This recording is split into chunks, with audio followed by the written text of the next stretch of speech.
In this video, we're going to show how to buy Aptos in the Binance app. It's a straightforward process, but you'll need a Binance account to start. If you haven't signed up for Binance yet, make sure to use our link found in the video description. By doing so, you'll be eligible to receive trading fee rebates worth up to $100 USD. Once you've registered and verified your account, you are ready. At the home screen, choose Convert. If it's missing, select More. Then select Edit to edit the shortcuts and scroll down till you find it. Select the plus sign to add it to the shortcuts. When you are finished, select Done.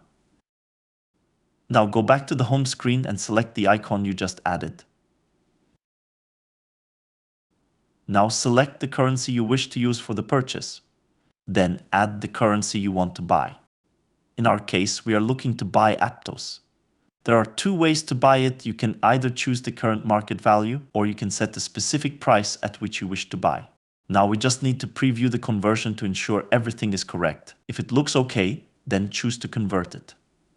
Now you can go back to the home screen, choose Wallet and then Spot. Refresh your screen by dragging your finger downwards and you will see your recent purchase. That's it. If you have any questions, please don't hesitate to leave a comment below.